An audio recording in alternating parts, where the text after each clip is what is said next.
दाता रहबर ने जो तरीका बताया वो अपने आप में नायाब।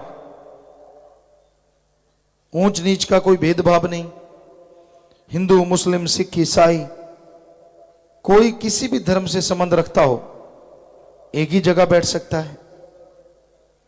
एक ही जगह बैठ के अल्लाह भी कह सकते हो, वाहिगुरु भी, राम भी, गॉड भी, देवा, जो मर्जी नाम लो, कोई रोक टोक नहीं।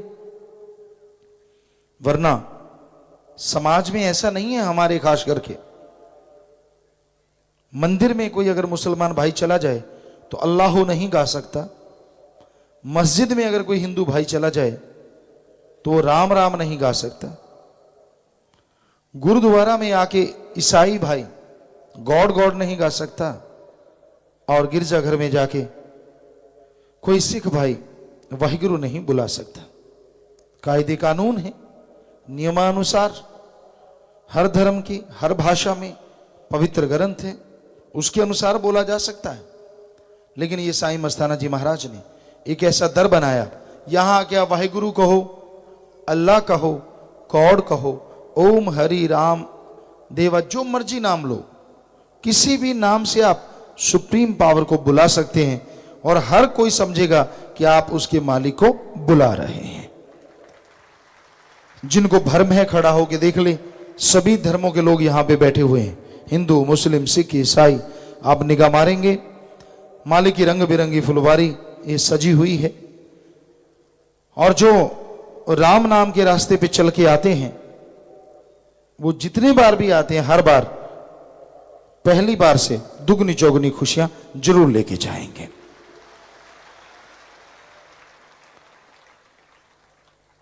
मस्ताना जी महाराज के वचन सच्चे सौदे का मुरीद, यानी जो अल्लाह वाहिगुरु राम गॉड खुदा मालिक को मानता है, थोड़ा भक्ति इबादत करे, परमार्थ करे और सबका भला मांगता हुआ सत्संग सुमन करे, उसे अंदर बाहर किसी चीज की कमी कभी भी नहीं रहेगी। और आज लगभग 4.5-5 करोड़ लोग साथ संगत है। ये देखा गया है, जो वचनों पे पक्के हैं, हमने बहुत बार हाथ खड़े करवा के देखे हैं कि वो लोग कभी भी किसी चीज के लिए तड़प नहीं रहे होते, मालिक उनकी जायज इच्छाएं जरूर पूरी करते हैं।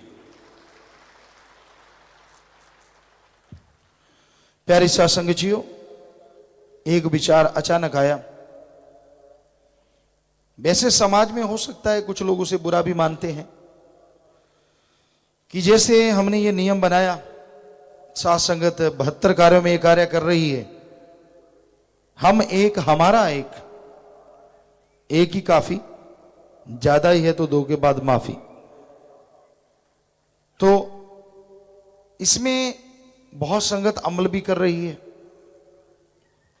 कईयों की एक बेटी ही है, किसी की एक बेटा ही है। तो गुजारिश सत्संग से जरूर करेंगे। वैसे ये ऑलरेडी आपको बताएंगे कहां हो रहा है। ऐसा हो भी रहा है कि जिनकी सिर्फ एक ही बेटी है और वो ऐसे परिवार में शादी करते हैं, यहां 2 बच्चे हों, सत्संगी 2 बेटे हों, तो कितना अच्छा हो अगर बेटी यानी लड़की लड़के की शादी करवा के अपने मायके की जगह, अपने ससुराल की जगह मायके लेके जाए लड़की। शायद वो अपने आप में बेमिसाल हो, इक्वल हो, क्योंकि हमारे इधर इस एरिया में लड़के ही शादी करवा के लड़कियों को लेके जाते हैं, लड़की शादी के बाद लड़के को ससुराल में नहीं लेके जाती। पर आपको ये बता दें, हमारे देश में शायद मेघालय साइड में हम सत्संग करने गए थे, तो वहां बिल्कुल ही उल्टा है। वहां लड़कियां ही लड़कों को शादी करवा के अपने घर लेके जाती हैं। हमें तो कुछ त्रुटि नहीं लगी। देखेंगे इधर भी कोई ऐसी पहल करे कि किसी घर में 2 बेटे हों और किसी की एक ही बेटी हो, तो वो उसके यहां शादी करे, तो वो बेटा वहां जाए, जैसे कहते हैं बहू आई है, वहां कहीं जवाई है। घर जवाई आप गाड़ी क्यों समझते हैं? जब दूसरे की बेटी आपके घर बहू बन जाती है वो तो गाली नहीं है। हमें समझ नहीं आती ये क्या अजूबा है, ये समाज में क्या रूढ़िवादी है, कैसे विचार हैं ये। वो घर में रह गए तो घर जवाई क्यों, उनकी बेटी आके आपकी घर की बहू बन गई तब तो नहीं किसी ने कहा यार ये तो बेटी थी ये घर की बहू क्यों हो गई, तो घर जवाई हो गया तो क्या हो गया। तो ऐसी पहल हमें पक्का है नौजवान जरूर करेंगे, क्योंकि मालिक के यहां प्यारे इतने हैं। तो बड़ी खुशी होगी जिस दिन वो शादी होगी, जिस दिन, क्योंकि एक ही बेटी है जिस परिवार की, अगर वो ही चलेगी तो माँ बाप का सहारा कौन बनेगा। तो वो ऐसी जगह अगर शादी करते हैं, यहाँ दो बेटे हैं, तो ये वो बेटा आके वहां रहने लगे और उनको अपने माँ बाप की तरह अपनाए। जैसे बेटी जाके अपने पति के माँ बाप को अपना माँ बाप बनाती है, वैसे ही पति अपनी पत्नी के माँ बाप को अपना माँ बाप बनाए, तो अपने आप में वो लड़का, वो नौजवान गजब करे, अपने आप में कमाल हो जाए। तो हम ये रीत जरूर चलाना चाहेंगे, चाहे समाज वाले इसको बुरा माने चाहे अच्छा माने, हमें उससे कुछ लेना देना नहीं। साईं जी ने ख्याल दिया है, हर बार वो कोई ना कोई नया कार्य चला देते हैं, तो ये ख्याल आया है कि ऐसा जरूर होना चाहिए। क्यों साथ संगत जी, आपका क्या ख्याल है जी? सारी साथ संगत ने हाथ खड़े किए हैं। साथ संगत यानी भगवान का रूप, आपकी परवानगी मिल गई है, आशीर्वाद हाथ नीचे कर लीजिए। जी जी जी जी। तो ये जरूर ऐसा होगा, जरूर होगा, जब आप इतनी साथ संगत, इतने नौजवान, इतने बच्चे इसमें ऐसा कर रहे हैं। बल्कि उस नौजवान को फक्र होगा कि उसने एक नई रीत चलाई है, एक गर्व होगा, और उस लड़की को भी अपने आप में, और उन माँ बाप को भी जो कहते हैं बेटा ही नाम रोशन करता है जी, बेटे से तो वंश चलता है, तो उनको भी पता चलेगा बेटी से भी वंश चल सकता है। जो आज तक नहीं हुआ हमारे समाज में, हम चाहेंगे बेटी से भी वंश चला के दिखाएंगे। बेटी से कैसे वंश नहीं चलता, बेटे में भी वही खून माँ बाप का होता है और बेटी में भी वही माँ बाप का खून होता है। तो ये जरूर मालिक ने चाहा ऐसा जरूर होगा। तो प्यारी साथ संगत जी, जैसा साईं जी ख्याल देते हैं, हमारे ख्याल में कुछ नहीं था, अचानक ख्याल आया, वो आपकी सेवा में रख दिया। जैसी में आवे खसम की बाणी तैसड़ा करी ज्ञान भी लालो। हमें कोई विद्वान या ऐसा सोच के नहीं आए, अचानक एक दो दिन में ये ख्याल अचानक अभी आया जस्ट, और आपकी सेवा में रख दिया और आपने इसको प्रवानगी दे दी। क्योंकि जितने 72 कार्य हैं वो सारे के सारे साथ संगत की प्रवानगी से ही मंजूर होते हैं। साथ संगत भगवान का रूप है, हर धर्म में बोला गया है, और आज साथ संगत ने एक और नया कार्य ये रखा है। हालांकि ये अपने आप में एक बेमिसाल कार्य होगा हमारे नॉर्थ साइड के लिए, क्योंकि मेघालय में तो हमें उन्होंने बताया कि बाकायदा लड़की ही बारात लेके आती है और वो लड़के को शादी करवा के अपने घर लेके जाती है। वहां तो आम बात है, पर यहाँ बड़ी खास बात हो गई है जब भी होगा। तो प्यारे साथ संगतियों, ये साईं जी की कृपा है, ऐसा होना भी चाहिए, ताकि किसी की अगर एक बेटी है तो उसे ये फक्र और गर्व हो कि क्या हो गया अगर बेटी है, तो वो भी घर का नाम रोशन करेगी, वो भी हमारी सेवा करेगी, हमारे पास रहेगी। तो प्यारी साथ संगत जी, साथ साथ भजन चलेगा और साथ साथ आपकी सेवा में अर्ज करेंगे। कोई भी सवाल लिख के भेजना चाहता है, जल्दी से, सेवादार जो होते हैं टाइम ना लगाया करें, जल्दी से सवाल यहां पहुंचाया करें, और ताकि उसको पढ़ा जा सके। तो साथ साथ भजन चलेगा और साथ साथ आपकी सेवा में अर्ज करते चलेंगे। हाँ जी, चलिए भाई।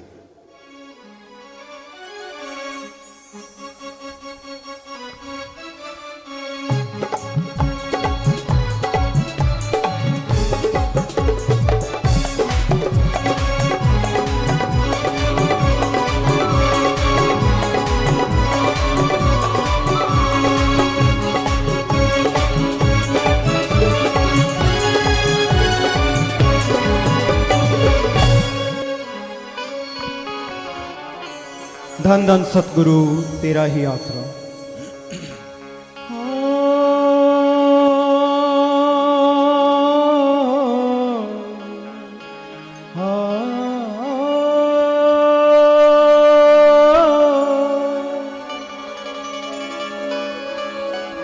आज के दिन मेरी जिंदगी मेरे मौला मखदूम आए हैं। जो नूर कर दे जर्रे को,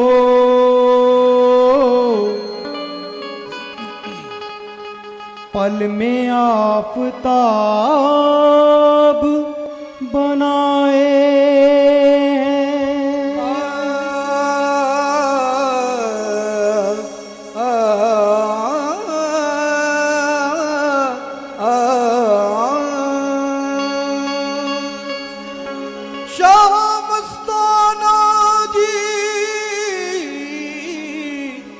दो जगवाली करने रूहों का उधार आए हैं।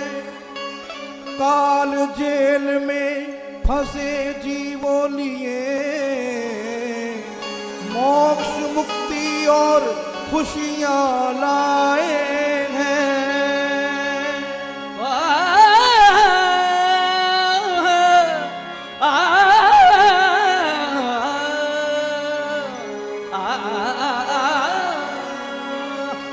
अवतार दिवस पे छाई बहारे, महका आलम सारा, सतगुरु दीन दयाल पधारे। शाह मस्ताना जी जिनका नाम प्यारा।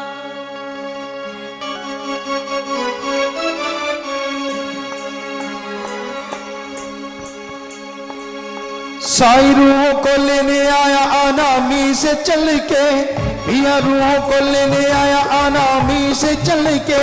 नूर बरसे रे जम के, नूर बरसे रे जम के, नूर बरसे रे जम के। पिया रूहों को लेने आया नामी से चल के, साई रूहों को लेने आया नामी से चल के। नूर बरसे रे जम के, नूर बरसे रे जम के।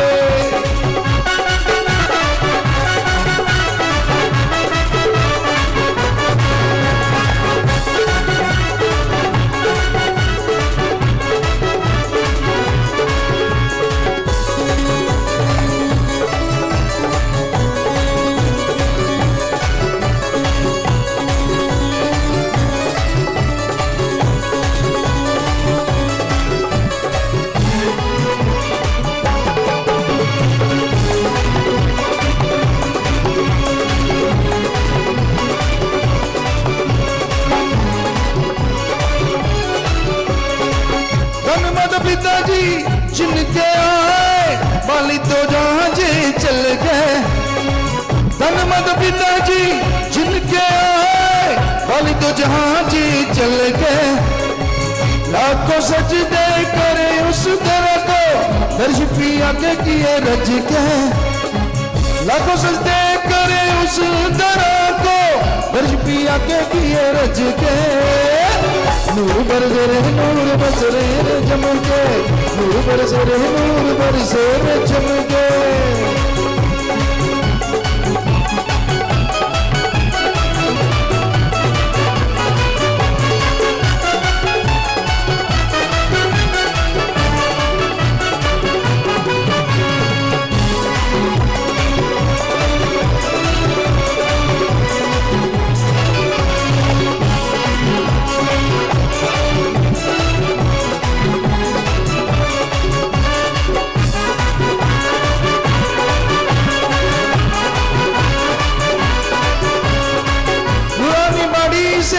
दोनों जहां का नूर जीते गो चल के। नूरानी बाड़ी से दोनों जहां का नूर जीते गो चल के। हर पल पिया से होते रहते दर्श तो जहां के रब के। हर पल पिया से होते रहते दर्श तो जहां के रब के। नूर बरसे रे जम के, नूर बरसे रे जम के। हुओं को लेने आया नामी से चल के, हुओं को लेने भी आया नामी से चल के। नूर बरसे रे जम के, नूर बरसे रे जम के।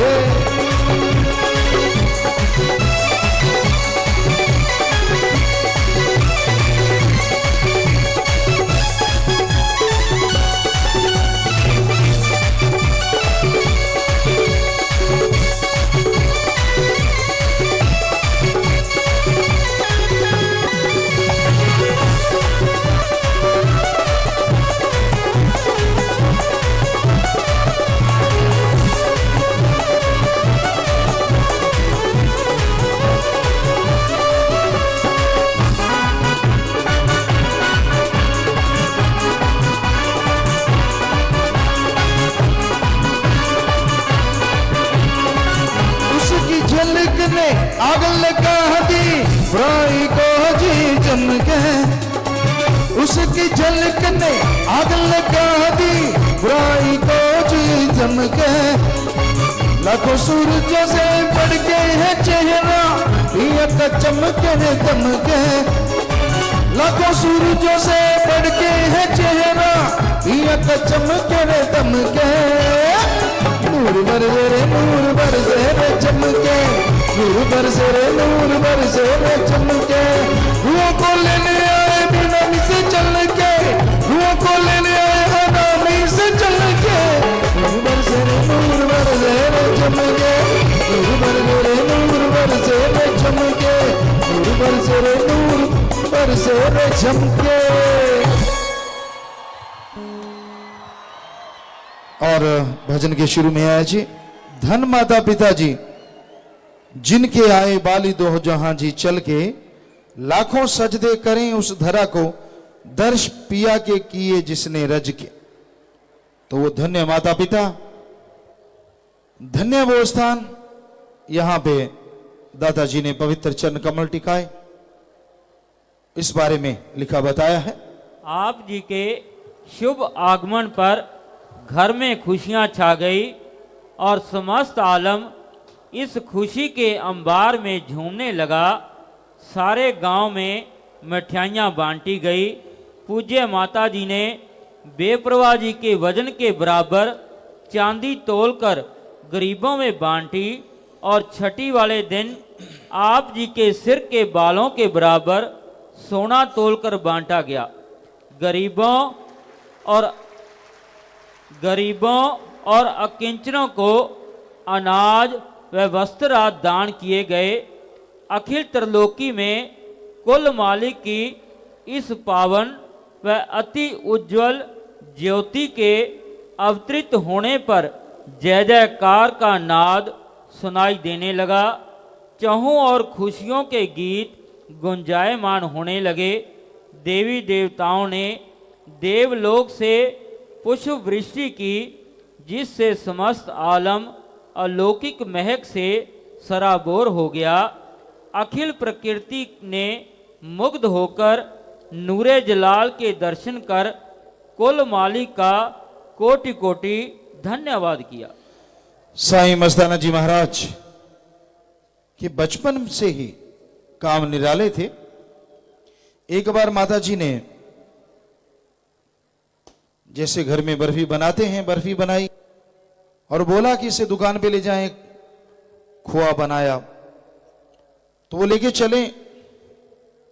रास्ते में कुछ फकीर बैठे थे, कहने लगे हम बड़े भूखे हैं। छोटे से साईं मस्ताना जी महाराज, तो उन्होंने बोला हम बहुत भूखे हैं। उन्होंने कुछ टिक्कियां उनको बांट दी कि ले लीजिए। उन्होंने खाई, कहते बहुत स्वाद हैं, हमें तो बहुत ज्यादा भूख लगी है। काफी इतना बड़ा थाल, छोटे से बच्चे 5 साल का जो उठा सके सारा रख दिया कि ले आप सारा ही खा लो। उनको वो वहां छोड़ के थाली खाली करके, पास में एक बाग था 5-6 साल की या जितनी उम्र थी छोटी बचपन में, तो वहां पे कार्य चल रहा था। तो वो बच्चा रूप में साईं जी कहने लगे मैं भी कार्य करना है। जिम्मेदार हंस पड़ा, कहते तू क्या कार्य करेगा? कहता मुझे काम देके देखो। तो कहने लगे ठीक है ये काम करना है। तो साईं जी लगे रहे, बाकी तो बैठ भी गए, आराम भी गए, लेकिन वो लगे रहे। जिम्मेदार हैरान रह गया, दंग रह गया, ये बच्चा बड़ा कौतुक है, कौन है ये? तो शाम का टाइम हुआ तो कहने लगे भाई मेरे पैसे। साईं जी कहने लगे, कहते लो। साईं जी को पैसे भी दे दिए और वो जिम्मेदार पीछे पीछे हो लिया कि ये बच्चा है कौन, ऐसा तो मैंने कभी नहीं देखा, बड़ों से ज्यादा काम कर गया, छोटी सी नन्ही सी जान है। तो आगे माता जी उड़ी कर रहे थे, आकर गया किधर, घर वाले ढूंढ रहे थे। तो माता जी ने छाती से लगाया, रोने लगे। पीछे से जमींदार कहने लगा ये आपका बच्चा है? कहने लगे हाँ जी हमारा है। कहने लगा भाई ये तो कौतुक है, बच्चा नहीं है। कैसे? माता जी हैरान रह गई, कैसे? कहने लगा आज सारा दिन इसने मेरे खेत में दिहाड़ी करी है। जो बड़े बड़े लोग काम करते करते थक जाते थे, ये नन्ही सी जान बिल्कुल नहीं थकी, सारा दिन काम किया। माता जी ने साईं जी के हाथ चूमे, हाथ देखे, ओहो ऐसा काम आपने क्यों किया? कहने लगा माता आपने मुझे खोआ दिया था बेचने के लिए, जितने पैसे का बिकता वो पैसे ये ले। कहने लगी फिर खोआ? वो तो संत वहां बैठे हुए थे, वो भूखे थे बेचारे, मैंने उनको दे दिया, पर आपके प्रति जो मेरा कर्तव्य था कि माँ ने किसी काम भेजा है, वो भी जरूरी था कि मैं आपको कमाई ला के दूं, तो ये लो आपकी कमाई भी ले लो और उधर से संत भी भूखे नहीं रहे। तो माता जी दंग रह गई, इतना छोटा बच्चा क्या ये सोच सकता है कि माँ के प्रति भी कोई फर्ज बनता है, घर के प्रति भी फर्ज बनता है? पर वो छोटा बच्चा जब जाहिर हुआ तब पता चला वो तो मौज इलाही आई, मालिक का नूरी स्वरूप मालिक ने भेजा, संत जिन्होंने दुनिया तारने का बीड़ा उठाया। नूरानी बाड़ी से दोनों जहां का नूर जी देखो झलके, हर पल पिया से होते हैं रहते, दर्श दो जहां के रब के। उस मुर्शिद कामिल दाता रहबर को जो भी कोई देखता देखता ही रह जाता। श्रावण शाह जी महाराज के प्यार में नाचते नाचते, ऐसा नाचते कि सासंग देखने वाली बड़ी मस्त हो जाती। कुछ ईर्ष्यालु लोग भी होते हैं, वो कहते जी ये तो बिल्कुल गलत कर रहा है, शिकायतें भी की गई पर उसका नाचना बंद ना हुआ। साईं जी ने भी कह दिया कोई बात नहीं भाई, ये नाचते तो नाचने दो। तो नाम रखा शाह मस्ताना। कुछ लोगों ने कहा यार ये नाचने से अगर साईं जी खुश होते हैं, गुरु खुश होते तो अपने भी ऐसा ही करो, क्योंकि श्रावण शाह जी जब भी आते मस्ताना जी महाराज साइड में खड़े रहते, उनके बाहर आते ही दर्शन होते ही नाचना शुरू करते। पहले से भी थोड़ा थोड़ा नाचते रहते हल्का हल्का।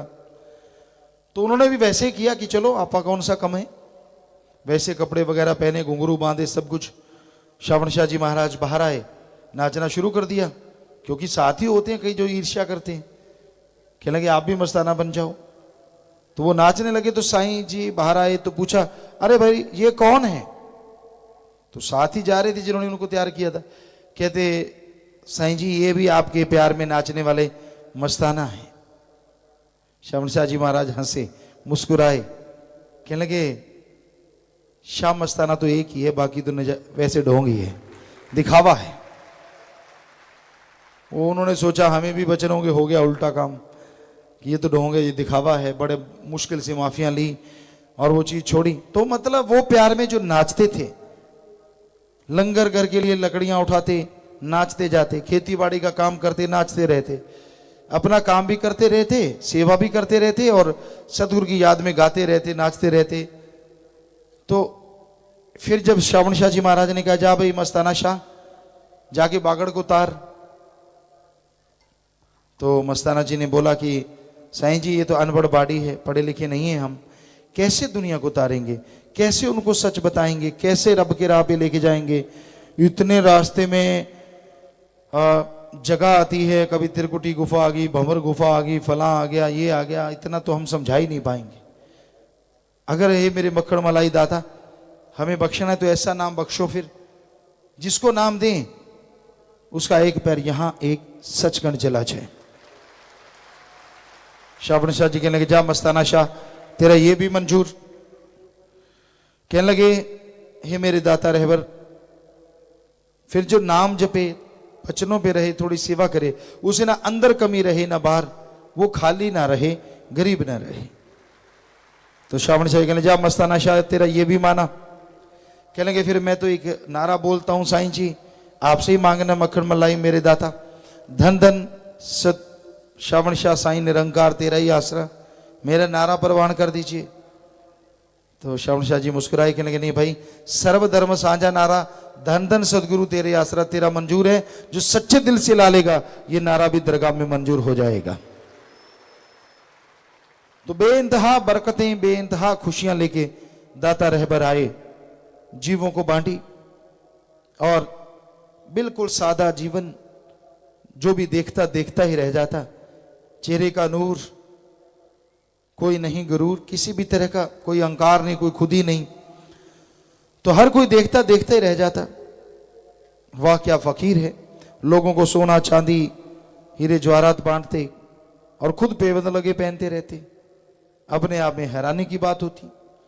लोगों ने बड़ा शोर मचाया, जी ये तो जासूस है, पाकिस्तान से आया है।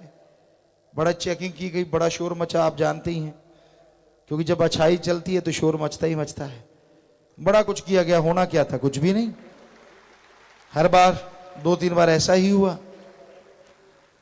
कोई कहता जी बाद में, आज तक भी यही चलता चलते रहे। नहीं, बाबा के पास एक जहाज आता है, वो गुफा पे खड़ा होता है, वहां गेट खुल जाता है, सारे नोट डाल के भाग जाता है। पता नहीं कौन कौन सी बातें बनाते हैं। अब गुफा क्या चीज है? सीधे साधे मकान है। साईं मस्ताना जी महाराज तो अंडरग्राउंड एक मकान, जैसे कोई भी गोल गुफा ऐसे आप मस्ताना जी धाम में देख सकते हैं। अंडरग्राउंड उसको खोद के एक अंदर कमरा, एक ग्राउंड पे, एक फर्स्ट और एक सेकंड। तो इस तरह ये मकान जैसे आम दुनिया में होते हैं, जिसे कहते हैं आजकल अंडरग्राउंड, तो वो चीज, तो उसी को गुफा बोला जाता है। लोग सोचे पता नहीं गुफा है क्या होता है गुफा, अरे इतना बड़ा ग्राउंड है, उसी का नाम गुफा। लाखों करोड़ों लोग कल देखना था, आज सुबह देखना था, कितने सेवादार वहां थे, लाखों। जब केक कटा था तो वो उसी का नाम गुफा रखा जाता है, कोई अलग से नहीं होता। तो साईं जी ने लोगों को सादा जीवन उच्च विचार बताए। लोग कहने लगे गुरु बाबा आप लोगों को सोना चांदी बांटते हो, खुद बिल्कुल फटे हुए कपड़े पहनते हो। तो साईं मस्ताना जी महाराज बोले बड़ी एक समय आएगा जब बदल बदल के पहनेंगे, काल की लिद निकालेंगे। ये वचन, और यहां से यहां आपने देखा ही होगा 25-25, 30-30 फुट ऊंचे टीले थे। यहां से मस्ताना जी महाराज जा रहे थे, यहीं आसपास के गांव के बागड़ी लोग भी साथ थे। मस्ताना जी महाराज बोलेंगे अरे बड़ी तेरी इतनी साथ संगत, यहां तक निगाह जाती है, साथ संगत ही साथ संगत, साथ संगत ही साथ संगत, वाह भाई वाह, वाह भाई वाह। वो बेचारे बागड़ी इधर उधर देखा, टीले टीले, खेरड़ी खेरड़ी, जंडियां जंडियां, कुछ भी नहीं। कहेंगे बाबा मैंने तो किंदी क्या कोनी, जिन्हें निगाह मारा टिब्बड़ी टिब्बड़ पड़ा है, सगड़ा दूर तक देखा तो खेरड़ी खेरड़ी है, की कोनी हटे तो टीला ही टीला है। साईं जी कहने लगे अरे बरी तू भी नहीं देखेगा और ये बाड़ी में भी नहीं ऐसा होगा, पर जब होगा देखना ये जगह सचखंड का नमूना बनेगी। लोग राम नाम जपा करेंगे, बुराइयां छोड़ा करेंगे, ओम हरि अल्लाह वाहिगुरु भक्ति इबादत में जुड़ा करेंगे। तो वो वचन आज हूबहू आपके सामने है। तरह तरह के बाग बगीचे हैं यहाँ आसपास में, आप देखेंगे कई जगहों पे अभी भी टीले हैं, अभी वो बात नहीं है, लेकिन यहाँ सब आश्रम में यहाँ बाग बगीचे हैं, तरह तरह के फल, सेब तक यहाँ लगते हैं, बादाम तक यहाँ लगते हैं पौधे, ये उनका रहमो करम, उनके वचन। तो ये दाता के वचन ना कभी खाली गए और ना कभी खाली जा सकते हैं। वचन किए पूरे हो रहे हैं और होते रहेंगे। तो उनके नूरे जलाल की चर्चा सेवादार भाई बताते हैं, लिखा हुआ है। मौलवी रूम साहब फरमाते हैं कि पीर के अंदर रब का नूर झलकता है, हम उसकी जाहरी इंसानी शक्ल को देखते हैं, इसलिए हम ये नहीं जान सकते कि वो अंदर से रब होता है। देखने में वो इंसानी सूरत रखता है पर वो रब होता है। मुसलमान फकीर भी यही बताते हैं कि गुरु असल में रब आप ही होता है। गुरु का हाथ रब के हाथ से कम नहीं होता, उसका हाथ मालिक की ताकत के बिना नहीं होता, उसका हाथ बड़ा लंबा होता है और 7 आसमानों से पार पहुंचता है। उसके हाथ की तली मालिक से मिली हुई है और कमाल में उसका कोई शरीक नहीं। इंसानी सूरत के अंदर सूरज छुपा होता है, उसको जानो जैसा कि वो है। जी तो प्यारे सत्संग जी, आपके सवालात आए होंगे तो वो पढ़ के सुनाए जाएंगे। ये भी सत्संग भंडारे का ही हिस्सा है, तो आपने आराम से बैठ के सुनने हैं। हाँ जी बोलिए। धनन सतगुरु तेरा ही आसरा, पवन इंसान गांव डाटा से। गुरुजी महादेव और महाकाल क्या एक ही है? भाई महाकाल जब आप रूहानी चढ़ाई चढ़ते हैं तो वो आपको आत्मा को रोकता है, तरह तरह के सुनहरी जाल बिछाता है। महादेव 3 देवों का एक देव है जिसे शिव जी भी कहा जाता है। जी बीरमती ब्ला गुड़गांव से। गुरुजी मैं रात को सो रही थी, मेरे को आवाज़ आई, कभी बकरी बन जाती है, कभी झोटा बन जाता है। वह कहता है कि तू सत्संग में मत जा, वह मेरे को सिमरन भी नहीं करने देता। कृपया मेरा इस चीज़ से पीछा छुड़ाने का। कोई झोटा बकरी नहीं है, आप सुमन करो। कोई बार कर्म रोग होता है और कई बार दिमाग में कोई ऐसा ख्यालात आ जाता है, आप सुमन कीजिए और लगातार कीजिए, सब हट जाएगा। सुमन करो, सत्संग सुनो। राधा इंसा पूजपता जी, हमने नए जीवों को नाम दिलवाया था, वो बोल भी नहीं सकता और चल भी नहीं सकता, उसको नाम वाला प्रसाद नहीं मिला, हमारा मार्गदर्शन करें जी। यहाँ से प्रसाद ले चाहिए और उन्हें जरूर दीजिए। ज्योति इंसान खानपुर यूनिवर्सिटी से। प्यारे पिताजी, हमारी भैंस की कोई पूंछ काट के ले गया और अब दूसरी भैंस की कोई काट कर ले गया, उसने दूध देना भी कम कर दिया, ऐसा क्यों हो रहा है? बेटा, अब किसी की पूंछ कटेगी तो बेचारी के दर्द होगा, दूध नेचुरली कम होगा और कोई जादू टोना नहीं है। आप उन्हें हरा चारा नाम जप के डालें और ध्यान रखें, कोई शरारत कर रहा है तो आप डॉक्टर से उसका बेचारी का इलाज करवाएं, कुछ नहीं होगा, ठीक होगा। आप हरा चारा नाम जप के डाला करें। रूप इंसान लुधियाना से। पूजपता जी, मुझे 1 लाख रुपया एक बैग में मिला, उसमें एक मोबाइल फ़ोन भी था, उसके जरिए मैंने उसके असली मालिक को आपकी प्रेरणा से पहुंचा दिया जी। कहाँ है आप नौजवान यहाँ जिसने ये काम किया है? भाई बहुत बढ़िया बात है, ईमानदारी जिंदा है। मालिक आपको खुशियाँ दे, प्रसाद ले लेना।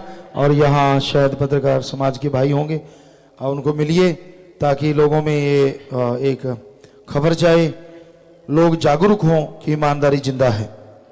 आशीर्वाद। राजेश इंसान 15 मेंबर राजपुरा से। पिताजी, दिवाली वाले दिन रात 12 बजे की बात है, मैं अपने घर की छत पर खड़ा था, तभी देखा घर के पास ही गुरुद्वारा साहिब में आतिशबाजी गिरने से आग लग गई और देखते ही देखते आग बहुत भयानक रूप से फैलने लगी। मैं भागकर गुरुद्वारा साहिब में पहुंचा और देखा कि सारे गुरुद्वारे के जिम्मेवार सो रहे हैं। मैंने उनको जगाया और वो यह दृश्य देखकर सहम गए। मैंने तुरंत नारा लगाकर वहां पर लगे हुए पानी के टैंक से पानी का पाइप लिया और आग की तरफ बढ़ गया। इससे पहले आग निशान साहिब और पवित्र श्री गुरु ग्रंथ साहिब तक पहुंचे, इससे पहले ही मैंने आपकी रहमत से आग पर काबू पा लिया और गुरुद्वारे के जिम्मेवार वहां पर खड़े भारी घटना को देखते रहे और फायर ब्रिगेड को फोन करते रहे। तब तक आपकी रहमत से आग पर मैंने काबू पा लिया था जी।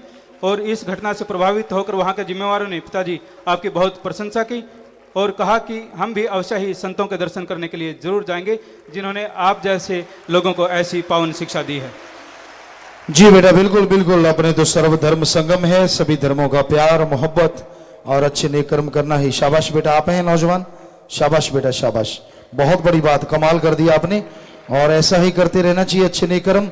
आप यहाँ जो पत्र के लोग हैं उनको मिलना बेटा, कहाँ यहाँ कोई वहाँ है, वो सामने वहाँ बैनर लगा हुआ है, तो वहाँ जाएं बेटा, प्रसाद भी लेना, मालिक बेहद खुशियाँ दे। कुलविंदर सिंह। प्यारे पिता जी, जेकर किसी ने आप जी तो हिंदी विच नाम लिया होए अते कोई उसनु पंजाबी विच याद करवा देवे कि ये ठीक है जी? बेटा जैसे मर्जी याद करवा दो, नाम तो नाम है। हितेंद्र राव, हिंदुस्तान टाइम्स चंडीगढ़ से। इनके 5-6 सवाल हैं जी। पहला, सिखों व डेरा सच्चा सौदा के बीच चले आ रहे विवाद का आखिर क्या हल है? इस झगड़े को शांतिपूर्वक ढंग से किस तरह निपटाया जा सकता है? जी, हम तो हर तरीके से इस को हल करना ही चाहते हैं और हमारा कोई ऐसा झगड़ा है ही नहीं, सिखों के साथ कोई विवाद नहीं। सिख धर्म के सभी लोग यहाँ आए हुए हैं और अभी आपने सुना कि साध संगत भी गुरुद्वारों में जा जाके वहाँ लगी हुई आग बुझाती है, सफाइयाँ करती है। ये कोई गुंडा आंसर होते हैं जो धर्म की आड़ में ऐसा बुरा कर्म करते हैं और वो नहीं चाहते कि शांति रहे, इसलिए तो उनको तो भाई आप, हम तो सबको हाथ ही जोड़ते हैं और जिस भी तरीके से ये हल हो सकता है हम हर तरीके से पहले भी तैयार थे। इनका अगला सवाल, इस तरह के विवाद ने कई ऐसे चरमपंथी तत्वों को मौका दिया है कि वह ऐसे हालत पैदा करें जिससे अमन चैन भंग हो, क्या आप इससे सहमत हैं जी? ये अभी हमने यही बोला कि ऐसे लोग होते हैं। हम आपको एक शेर सुनाते हैं, ना हिंदू बुरा है ना ही सिख ईसाई मुसलमान बुरा है, ना हिंदू बुरा है ना ही सिख ईसाई मुसलमान बुरा है, बुराई पे उतराए वो इंसान बुरा है। तो वाकई जो बुराई की ताक में रहते हैं उनको मौका मिल जाता है। तो सभी हमारी तरफ से जिम्मेवार लोग कई बार पहल कर चुके हैं, कई बार पहले भी मीडिया के लोग आए, उनको भी कहा कि भाई हमारे लोग तैयार हैं, बैठ के बातचीत कीजिए। तो बहुत बार ऐसा किया गया लेकिन ऐसा कोई हल मिला नहीं। इन्हीं का अगला सवाल, डेरा सच्चा सौदा के राजनीति में पदार्पण के बाद ही ऐसे हालत उत्पन्न हुए जिनसे सिखों के साथ विवाद एवं झगड़े उत्पन्न हुए, क्या डेरे को राजनीति में प्रत्यक्ष अपरोक्ष रूप से हस्तक्षेप करना चाहिए? हम हमेशा ये शर्त रखते हैं कि हम सिर की शर्त लगाते हैं। हम अगर किसी को कुछ कहते हो, पिछले जो पंजाब के इलेक्शन हुए थे, यहाँ कुछ लोग मौजूद भी हैं, और तब सभी पार्टियों के नेतागण लगभग 250 के 300 के करीब एमएलए साहबान इकट्ठे ही आ गए थे। हमने कहा भैया आपने आशीर्वाद ही लेना होता है, इकट्ठे ही आ जाओ। तो उसमें सभी पार्टियों के लोग थे और उनको हमने कुछ बोला था कि भाई कन्या भ्रूण हत्या नहीं होनी चाहिए, नशे बंद करवाओ, एफिडेविट भर के दो। कईयों के एफिडेविट यहाँ आज भी हैं। तो हमारा राजनीति से कोई लेना देना नहीं, लेकिन साध संगत ने ये बोला, साध संगत ने राजनीति की विंग बनाया कि गुरुजी आपका कोई लेना देना नहीं, लेकिन हम तो समाज में रहते हैं, हमें चाहिए कि ऐसे लोग जो हमारा काम धंधा करवाएं, जाके उनसे मिलें, जिनको हम वोट देते हैं उनसे चर्चा करें। तो इसलिए वो बना, और उसमें हमें लगता नहीं है कि किसी को कोई तकलीफ होनी चाहिए। दुनिया में हर किसी को वोट देने का अधिकार होता है, कोई किसको दे कोई किसी को दे, ये उसकी मर्जी होती है, कोई जबरदस्ती तो होती नहीं। तो इसका मतलब ये इस तरह के कांड करवा के क्या जबरदस्ती उनको मोल्ड करना होता है, ये हमें समझ नहीं आई। इनका अगला प्रश्न, ऐसे हालत में जबकि सिखों से विवाद जारी है, क्या आप स्वयं के लिए खतरा महसूस करते हैं? हमारा तो सतगुरु मौला है, आपके सामने बैठे हैं, ना कभी पहले खतरा महसूस किया है, ना आज कर रहे हैं, ना कभी करेंगे। हमारा तो शाह मस्तान शाह सतनाम है, वो दाता रहबर है, वही हमारा सब कुछ है। हमें ऐसा कुछ भी नहीं है, और ना ही हम किसी को कुछ कहते हैं, ना बुरा कहते हैं।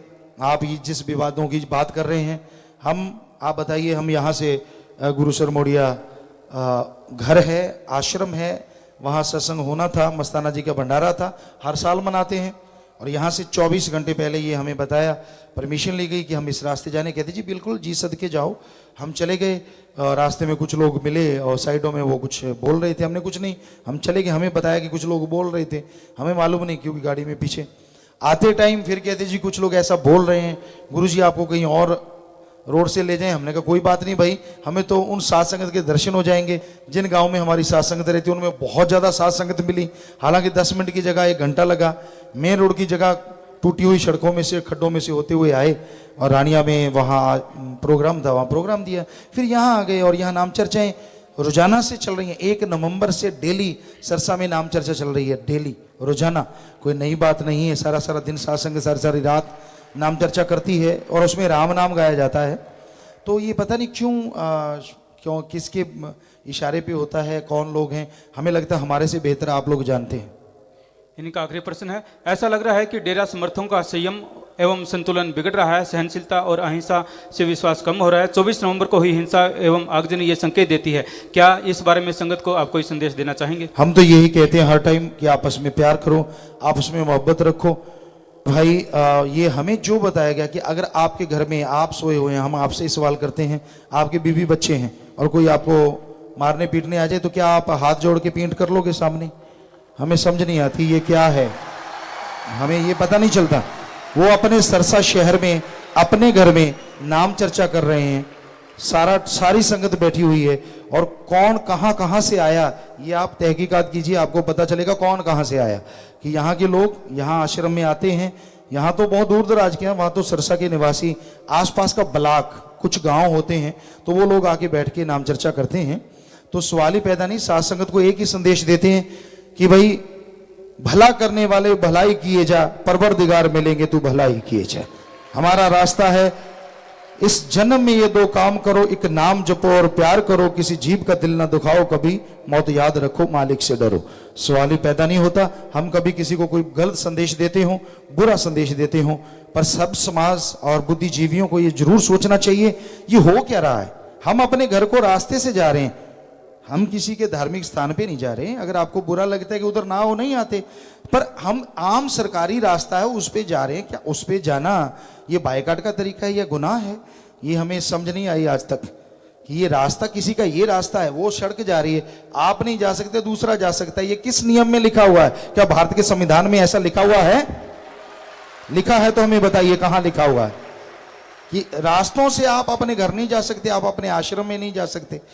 तो ये आप सोचिए, आप बुद्धिजीवी हैं कि कौन क्या कर रहा है। आश्रम के नुमाइंदे कोई किसी का बुरा ना सोचते हैं, ना करते हैं, ना कभी करेंगे। गुलजारी लाल इंसा, पलाराम इंसा, ब्लॉक इंदाछोई, ब्लॉक टोहाना से। कल ही हम दरबार आ रहे थे कि रास्ते में हमें एक अमृतधारी युवक मंजीत निवासी अहरवा रतिया खून से लथपथ सड़क पर पड़ा था। हमने उसे अस्पताल पहुंचाया और इलाज करवाया। वह बाद में उसके परिवार को सूचित कर उन्हें बुलाया। उसके पूरे परिवार ने आप जी का तहे दिल से धन्यवाद किया है कि धन्य है ऐसे गुरुजी जो आपको इतनी अच्छी शिक्षा देते हैं। जी, आप सभी सत्संग सुन रही है और वाकई ये अमल है, ये 100% सच है। वो नौजवान या वो सज्जन होंगे, कहाँ है भाई जिन्होंने उस नौजवान को उठाया था कि वो अमरधारी था? ये नहीं देखा, उन्होंने ये देखा कि वो खून से लथपथ है। तो यहाँ सिख धर्म के नुमाइंदे कृपाने डाले हुए यहाँ बैठे हैं। अगर आपको जो लोग कहते हैं कि सिख धर्म आपका खिलाफ है, हम आपको दिखा सकते हैं। ये सज्जन हमारे रागी हैं, यहाँ शब्दवाणी बोलते हैं और ये देखिए इनके कृपान है, कोई इनको बुरा नहीं कहता, अमृतधारी हैं। और यहाँ और भी सत्संगी सिख भाई हैं जो अगर खड़े हो गए तो ऐसा लगेगा साथ संगत सारी खड़ी हो गई, जिनके पगड़ियां बंधी हैं। आप देख सकते हैं, जरा खड़े हो जाएं। आप देखिए जिधर भी आप निगाह मारेंगे तो चारों तरफ आप सिख समाज को ही पाएंगे। आप देख सकते हैं चारों तरफ सज्जन, इधर भी बहनें हैं। जो आपको बोला था अभी कि बेहद, हाँ जी बैठ जाएं सत्संग जी बैठ जाएं, क्योंकि हमारा सभी धर्मों से प्यार है। बस हम बुराइयां छुड़ाते हैं और जो बुराइयों के नुमाइंदे हैं उनको हम अच्छे नहीं लगते। हकीकत ये है जी। वैशाखाराम इंसा सहारणी से पूजा गुरु जी आप लोग थे जिन्होंने उनको उठाया था, नौजवान को जिन्होंने उठाया था, आप थे? शाबाश बेटा शाबाश, बहुत बड़ी बात है जिन्होंने उस अमरधारी नौजवान को उठा के हॉस्पिटल पहुंचाया। आगे आ जाएं बेटा, प्रसाद भी लें, अच्छे नए काम करें और मालिक खुशियां बख्शेंगे। और वहां पत्रकार समाज के लोग हैं, उनको मिलिए जी। वैशाखाराम इंसान सहारणी, ब्लॉक भगवानपुरा से। पूज्य पिताजी, जब हम सुमरन करते हैं तो हमारे शरीर व आत्मा की क्या स्थिति होती है? अगर आप बैठ के सुमरण करते हैं समाधि लगा के, तो उस समय शरीर नॉर्मल है, सुमरण करते जाते हैं। पर जब आप सुन्न समाधि में पहुंचते हैं तो आपका शरीर एक जगह स्थिर हो जाता है। आपका जो ध्यान है, आपके थॉट्स, आपके विचार, वो इस पॉइंट पे आने शुरू हो जाते हैं, जिसे हिंदू धर्म में और सिख धर्म में तिल, ज्ञान चक्षु, 10वां द्वार बोला। इस्लाम धर्म में मेहराब, इंग्लिश फकीर, very very deep sleep point. यहां ध्यान आ जाते हैं और जैसे ध्यान यहां आता है आपको यूं लगता है कि आप अंतरिक्ष की सैर कर रहे हैं। लाखों चंद्र सूर्य नक्षत्र ग्रह सब नजर आने लगते हैं। जो ब्रह्मंडे सो पिंडे, जो खोजे सो पावे। ये भक्त पीपा जी हुए, महाराज पीपा थे, वो झालड़ पाटन भीलवाड़ा साइड में राजपूत महाराजा थे। ये उनकी वाणी है, जो ब्रह्मंडे सो पिंडे, जो ब्रह्मंड में है वो बॉडी में भी है, लेकिन जो खोजे सो पावे, जो जाप करेगा उसको ये सारा नजर आता है। तो इस तरह शरीर और आत्मा की स्थिति बनती है। अजय इंसान डिस्ट्रिक्ट कैथल से। गुरुजी, क्या मर्द पशुओं की चमड़ी उतारना पाप है? अगर पाप है तो चमड़ी का उपयोग साजबाज में क्यों किया जाता है? हमने तो ऐसा कुछ बोला नहीं है कि हम तो बल्कि ये बोला करते थे कि मर्द पशुओं की शरीर भी, जिस्म भी काम आते हैं, उनको मांसाहारी जीव खा जाते हैं, चमड़ा काम में ले लिया जाता है। तो जब पशु मर ही चुका है तो उससे पहले भी किसी का कोई काम आता है। जैसे आदमी मरणोपरांत आंखें दान करता है, हम तो शिक्षा देते हैं बल्कि कि भाई आपका शरीर का कोई काम आ जाए समाज की भलाई के लिए, तो बहुत अच्छी बात है। बलराज इंसान सिक्योरिटी विंग सेवादार। पूज्य पिताजी, मेरी शादी हो चुकी है और मेरे कोई साला नहीं है। मैं चाहता हूं कि मैं आपके वचनों पर चलूं और अपने ससुराल में रहूं। क्या मैं ऐसा कर सकता हूं? आप कितने भाई हैं परिवार में? चलो फिर पूछ के बता दीजिए। हैं जी, वो खड़े हैं, वो तो 2 भाई हैं, तो आपके कोई साड़ा नहीं है। अगर वो परिवार सहमत है और वो चाहते हैं, क्योंकि बिना सहमति के बात नहीं बनेगी। कितनी आपके पत्नी की बहनें कितनी हैं? हैं जी, 2 हैं। कहीं उनको ये चक्कर ना पड़ जाए कि ये जायदाद का मारा आ गया। ये समाज बहुत गंदा है। तो आप बेटा, सबकी अगर सहमति होती है, आप शाबाश है आपके, बहुत बड़ी बात है, आप ऐसा कर्म करेंगे। लेकिन सभी परिवारों की अगर सहमति है तो हमारा आशीर्वाद है, बाद में बताना। नरेंद्र इंसान। गुरुजी, असी आप जी दे स्वरूप अगे धूप अगरबत्ती करते हैं, क्या ये ठीक है जी? और तुसी ना ऐसा काम करया करो, सिमरण कर लिया करो, वही बढ़िया है बेटा।